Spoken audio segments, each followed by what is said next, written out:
The fire was extinguished, and as the tightly closed door was opened, all the surrounding stone statues were activated, moving to surround the altar. Everyone was so frightened they didn't know what to do. Suddenly, Cheng Xiaoyu discovered that as long as his eyes were fixed on a statue, it would stop moving. In an instant, he understood everything, and immediately told everyone to stare at the statue in front of them. The so-called deity of faith was actually testing whether they could remain steadfast in the face of life-threatening danger and the temptation to escape. They just needed to control the statue in front of them and wait for the countdown to end to be saved. However, not everyone had the male lead's strong nerves.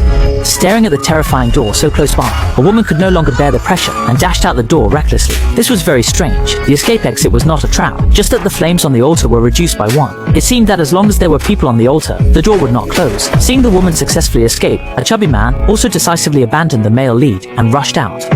Now that both of them have been successfully saved, the others also start having their own thoughts. Seeing this, the male lead quickly stops them, saying that if anyone leaves their line of sight, blind spots will appear, and then everyone will be killed by the statues.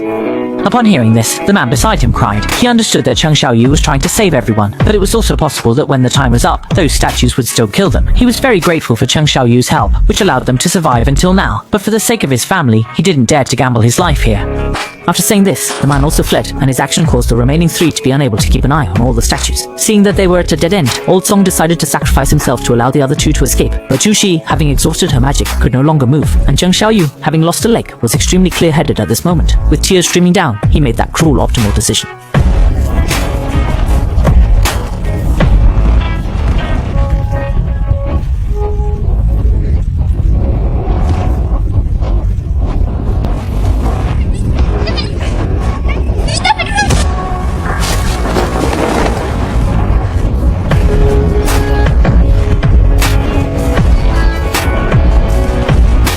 Time was running out, and Old Song didn't hesitate any longer. He carried Zhu Xi out of the temple, while Cheng Xiaoyu, who stayed behind, didn't just wait for death. He picked up a nearby long sword, thinking that even if he died, he would take a statue down with him. Unfortunately, the gap in strength couldn't be bridged by courage alone. Cheng Xiaoyu was brutally killed by the statue, and in immense pain, he recalled his experiences as a hunter. As the weakest level 1, I am mocked wherever I go, and I have to fight desperately to survive every mission. But even so, the weak me has reasons to become stronger, and I have family waiting for me to return. Clearly, I am the one working hard to solve the puzzles, so why are they the ones who survive? The benefits always go to those who think only of themselves. At this moment, Cheng Xiaoyu's emotions are extremely complex. He is grateful for saving his companions, but also hates himself for being a fool. In the final moments before death, his heart is filled with nothing but unwillingness and regret.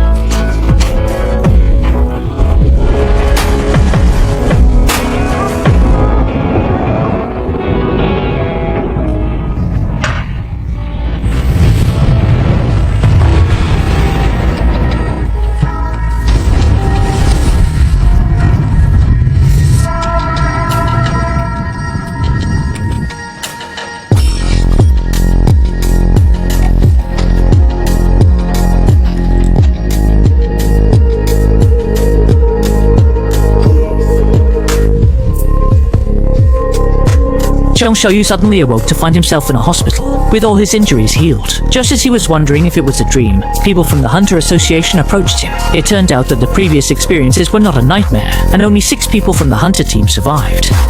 When the Hunter Association entered the dungeon, they only found the unconscious Cheng Xiaoyu inside.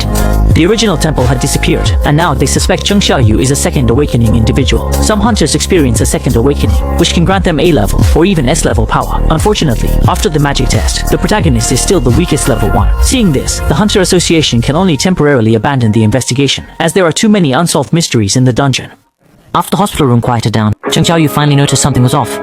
He could see a blue window, similar to an information pop-up in a game, showing that he had obtained player status, and the system would help the player grow.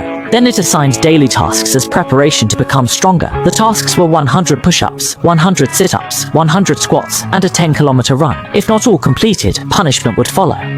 At first, Cheng Xiaoyu didn't take it seriously, just thinking it was a mental disorder causing hallucinations. But unexpectedly, that night, because he completed the task, he was sucked into the punishment zone by the system and was chased by a giant centipede for 4 hours. After returning to reality, exhausted, Cheng Xiaoyu finally confirmed the system's real existence.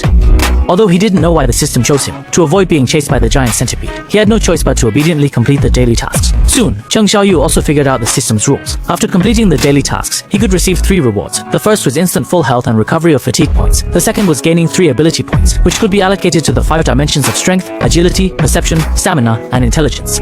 Cheng Xiaoyu allocated all the points to strength, and indeed his power increased significantly. Additionally, the system also has a skill bar and an equipment bar, just like in a game. And most crucially, the third reward is a random treasure chest. Although sometimes it contains useless items, this time it revealed a dungeon key. The system's dungeon is different from the regular dungeons, as only the protagonist can enter. Inside, he first encountered 3 goblins. In the past, he would have been beaten half to death, but now he is a different person, and even without any technique, he can slay them. But suddenly, a powerful steel fang wolf appeared. Its red title, indicating its level, was above the protagonist's. As expected, Cheng Xiaoyu was no match, and just as he was about to face disaster, he suddenly remembered the existence of the inventory and immediately took out a longsword from it. Relying on the beginner's sword gifted by the system, Cheng Xiaoyu successfully turned danger into safety and leveled up to level 2. Each time he levels up, he can fully restore his status and gain 5 points, with 1 added to each attribute. Additionally, killing beasts drops items that can be crafted or sold to the system store. Thus, Cheng Xiaoyu began leveling up on his own. The more he fought, the stronger he became, cutting through the dungeon all the way. As his level increased significantly, he finally encountered the dungeon boss, the giant serpent Zizek. The giant snake's scales were as hard as iron, rendering weapons useless. The snake then twisted its body and charged, its speed and power both extremely lethal. Cheng Xiaoyu had no idea how to fight it, and before he could react, he was slammed against the wall by its tail. Even with the system, he didn't expect that he would